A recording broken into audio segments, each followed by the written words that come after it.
hosting this 3-hour program here and hoping to educate and make aware of what's currently going on in this world in HIV and AIDS.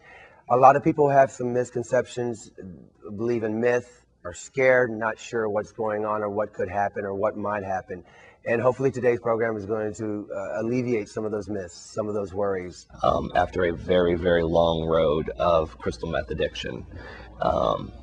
Back and forth, in and out of recovery, in and out of 12-step meetings, a lot of sex, a lot of partners, not a lot of knowledge about HIV, not a lot of knowledge about how to protect myself, not a lot of information about how to talk to my partners about having safer sex or having a healthy relationship without drugs or alcohol or multiple sex partners.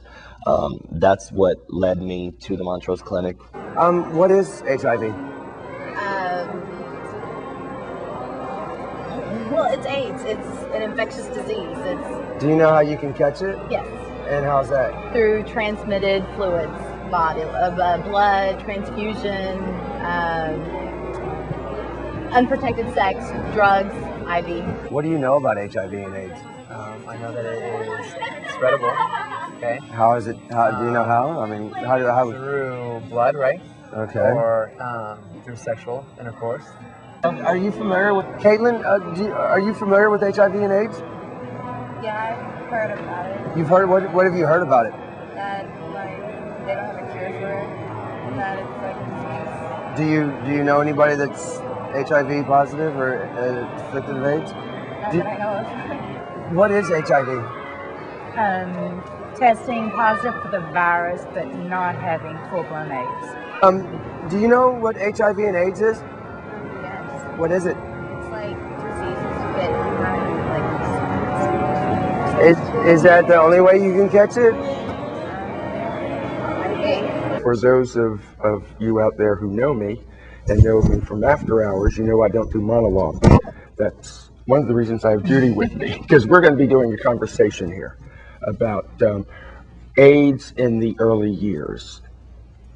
Because I remember back in summer of 1981, my lover gets a little pamphlet called the Mortality and Morbidity Report. And in it, there was a little blurb about this gay cancer that was hitting gay men in New York and San Francisco. And I didn't think much of it. Most people didn't. And I didn't think much of it for a number of years, as a matter of fact. And we were all sitting back saying, it's a bunch of numbers. What is it? It's not cancer. It's not polio. It's not something you can name and relate to. It was a bunch of numbers and letters. Yes, and it took a while to get the name of AIDS. Yes. It was the gay cancer, then it was GRID, gay-related immune deficiency, and then finally it became AIDS. Yeah. However, it took several years after that for our president and government to ever even say the word. We were knee-deep in the epidemic before that happened. But other than that, The efforts towards a cure. yes. Sometimes I think the drug companies really don't want a cure. They want to just keep selling us medications because they're incredibly expensive. This is a very expensive disease. It can run $20,000, $25,000 a year just for the medications.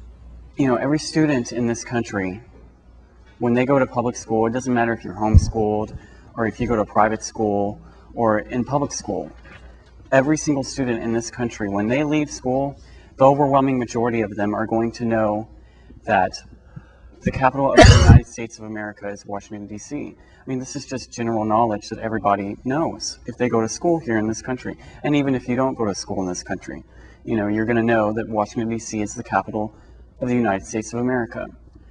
But when we're talking about AIDS and HIV, we have a problem when students, you know, get out of school and they don't have all the facts. They don't know it like they know that the capital of the United States is Washington, D.C. And I find that to be really disheartening. World AIDS Day is very special to me because I am HIV positive. And it did start as a recognition of a day without art. They're taking the beauty away from the art, so you can actually pay attention to the beauty in people that are HIV positive and living. And it is an art form sometimes to keep living. I was infected with HIV somewhere in late 2000 or early 2001, and I tested positive on May 28th of 2001 at the Montrose Clinic. Listeners and viewers? And this just isn't only a gay white thing that a whole bunch of gay white men are out there doing crystal meth, okay? There are soccer moms in Kingwood, okay? There are women in Sugarland. There are businessmen downtown right now that are working in our offices. In Washington. Politicians in Washington that are at work right now as we speak, and they're probably high on crystal meth. Do you think they could do more? Like I would just give more attention to African countries. You know, in Africa it's a real problem right now, and probably more funds are supposed to be spent, like international funds, maybe UN, maybe some other international organizations are supposed to spend more money just to take care of Africa, because people travel and it becomes more problem for the world. Do you think that there's enough education out there? Definitely not. What more can you think they can do to sit there and bring awareness?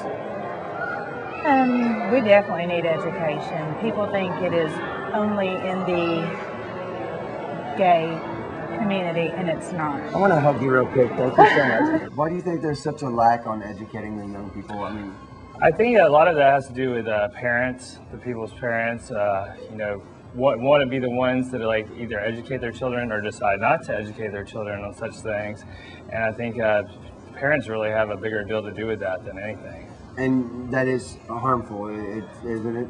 I think it is, because I think a lot of parents would like to think their kids are not going to have sex until they're married or until they're in their 20s, and logically that's not going to happen, especially in the day and age that we're in today. More kids are having sex than they ever have before. If you could talk to those parents, how would you explain to them, or how would you tell them to make them want to educate the young? Well, I would tell them that, I'm going through it, and the first part's always the hardest, but it's not something we've found a cure for, so it's not something you can really get rid of. So if you really do love your kids, you would really want to educate them, because kids are their individuals. They're trying to find themselves, but they're still individual people, and they're going to do what they want to do and what their friends are doing or what the peer pressure is going to do. And just let them know, if you really love your kids, then I think that you should, educate them on all parts of life, sex, STDs, HIVs, and everything.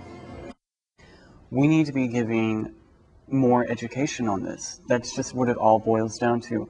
We need to be talking about it more. We need to make this a shock and awe thing for kids. This is AIDS. This is a disease that you don't want to get. That's a good question. I don't know. I mean, I guess you just educate us. I don't really know. Do you think there's enough education out there for your daughter to be aware of that there's this disease up there? I hope so. I hope we talk about it, so at home and at school. You've never been tested for HIV, or has your school ever talked to you or offered to talk to you anything? Yeah, they've talked to us about it before. Can you give me kind of roughly what they said?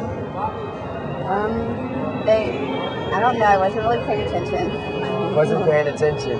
No. So you've never met anybody that's been HIV or AIDS? No. No, so anything that you've learned has always been on television or what you read about?